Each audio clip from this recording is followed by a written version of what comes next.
I thank Israel. I now give the floor to Romania.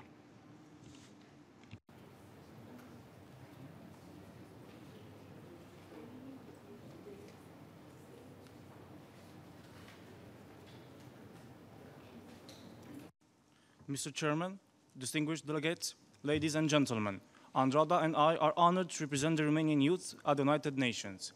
We would like to express our sincere gratitude to the Romanian Ministry of Youth and Sports, the Ministry of Foreign Affairs, and the Permanent Mission of Romania to the United Nations for their unreserved and unconditional support.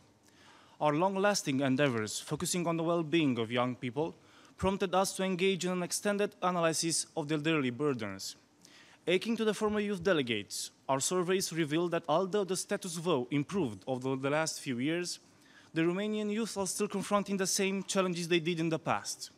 Education, civic engagement, and employment are the main concerns of those questioned. In extenso, specific training and opportunities should be provided in order for young people to get involved in problem solving at local and national level. Educational institutions must promptly adapt curricula for the purpose of improving the labor market relevance of their training.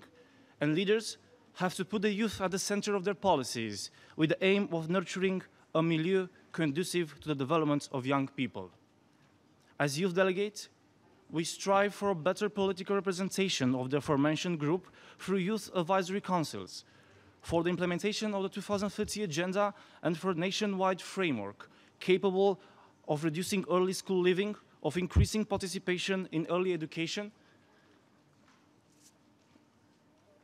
and of fostering comprehensively developed and well-balanced human beings. Furthermore, our mission will be to curtail stereotypes, stigmas, and myths based on and related to ethnicity, race, gender, religion, sexual orientation, and disability status. Nowadays, we neither live in the brightest day nor in the darkest nights, but more than ever, it is required to understand that the progress of youth represents the progress of humankind. And young leaders, governments, NGOs, and international organizations must act together in perfect unity in order to build a prosperous and sustainable future. Now I'll give the floor to my colleague.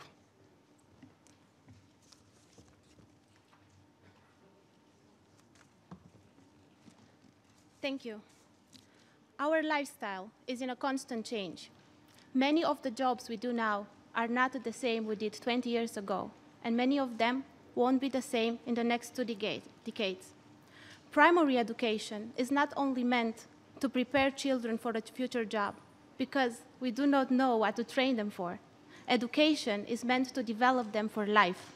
We have to make sure that the forthcoming generations have and will possess the capacity to adapt to an ever-changing social and economic environment.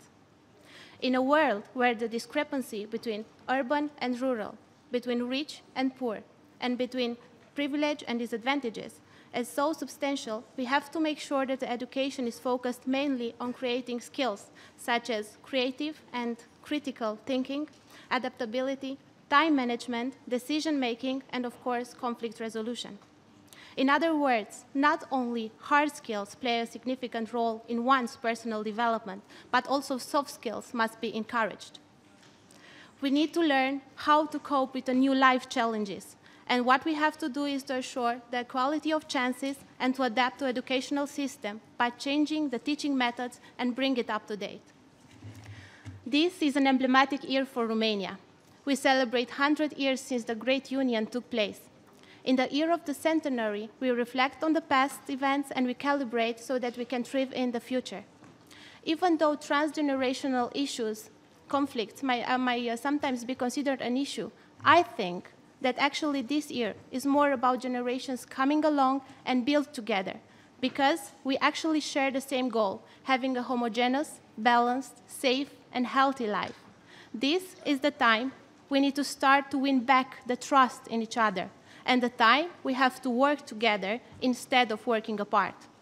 This is one of the main desires Romanian youth have expressed, to be given the chance to be part of building the future. We won't be competitive in 1 month, but in 10 years, we will feel the future and the difference. Thank you, Mr. Chair.